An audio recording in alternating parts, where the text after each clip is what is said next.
Let's stay with aviation because airlines and travel booking centres are preparing for the resumption of international travel on the 1st of October. Of course, that was announced earlier by the Presidency as part of the move to lockdown level 1.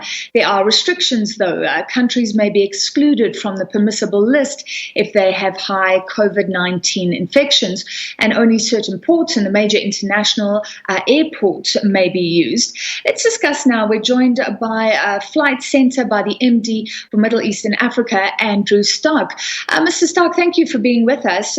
When it comes to international travel, are you preparing for the 1st of October? I guess it's a little bit uncertain because you don't yet know which countries are open for travel. Evening, Francis. Well, look, I think it's welcome news for us as the travel industry. We've waited 6 long months for a date. We have the date. It's the 1st of October.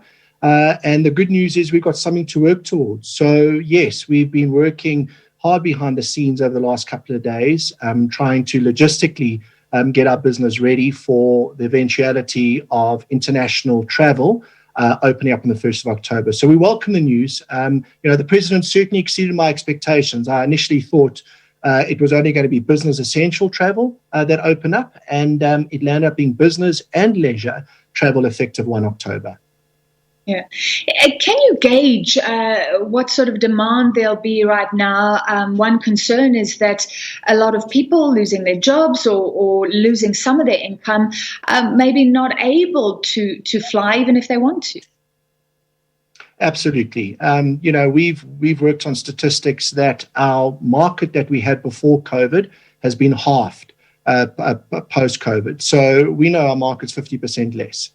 With that said, we know there'll be less capacity on most routes. We used to have 8 flights a day flying in South Africa as a good example on Emirates. That's not going to be the case from the 1st of October. So we have less capacity, we're going to have less customers, and we'll have less demand. But no doubt, I do believe this time now, but from October onwards, it's probably never been a cheaper time to travel. Prices are at an all-time low, and I envisage it to be that way for the next couple of months until demand starts to pick up. Yeah. Well, that's what I was going to ask you. I guess many countries are trying to lure travelers. Are there incredible packages out there already? Yeah, there are. And, that's what we're busy unpacking. And I think, a good example of it, South Africans love Mauritius, South Africans love Zanzibar, and South Africans love Thailand as 3 very good examples. And if you look at that, I think it's going to boil down to the protocols and the restrictions that take place. So, what happens to the quarantine period, pre and post travel in destination. I think that's what our customers are certainly looking for right now. Any customer we speak to across the business, all leisure aspects of what we do are all a little bit concerned over what the protocols are going to be. So we do wait with bated breath on government's issuing of the regulations in the next couple of days, and let's see what unfolds. Yeah. Well, we know it will be harder to travel. You have to get those COVID-19 tests. I mean, that must be a deterrent for a little business trip. It's not worth your while if you've got to go and get tested in your other country before you come back to South Africa. You said that there are less flights. There are going to be queues, possibly because of the protocols. What sort of deterrent do you think that'll be? Or will travelers just sort of get used to the norms and find the information that they need? Yeah, I think we definitely have to learn to live with this virus. That's a fait accompli. No doubt travel has become far more complex than it's ever been before. So there's more need now to actually deal back with the human being. And if you think back in the last couple of years, everyone's questioned the role of a travel agent. Well, that's a big question mark now, and what's the role of online bookings look like? So there's a nice hybrid forming that you need both to service a customer. But what we find is you have the level of flexibility dealing through a professional entity, and there will be complexity, and we have to certainly unpack that.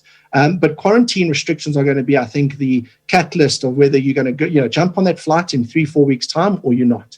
What we did see very quickly in the first couple of days when the president announced last week Wednesday was high demand online and offline, and then it sort of plateaued for a couple of hours and a day or two until people started to process. So I think necessitated travel is going to be highly in demand versus those that we're thinking about holiday probably April, May, and they're going to give it some time to see what unfolds in the next couple of weeks. Well, the final question, you say the quarantine period and what you have to do when you get to your destination counts for a lot. What do you think about what South Africa has done? Is it pretty reasonable that you should have a COVID-19 test? If you've got a negative test, you can walk through the airport. Otherwise, you have to go into quarantine. Will that be a deterrent, or is that sort of in line with global standards right now?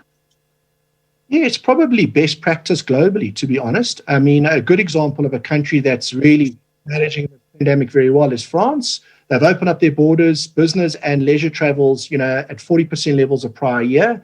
And we certainly nowhere near that as South Africa. So I think our government has done their best that they possibly can in bringing the best practices to both domestic and international travel.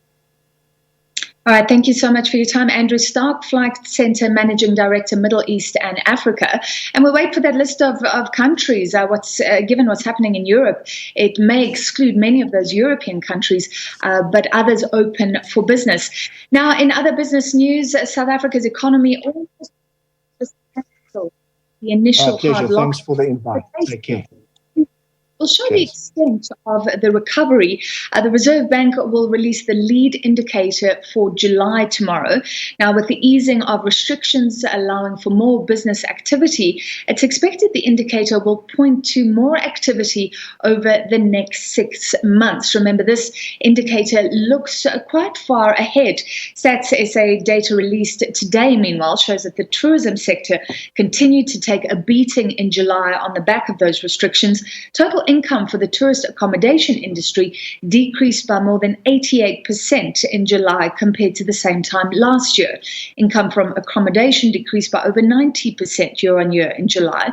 The sector is expected to slowly recover as the country has moved to level 1 of the lockdown, allowing for interprovincial travel and some international travel.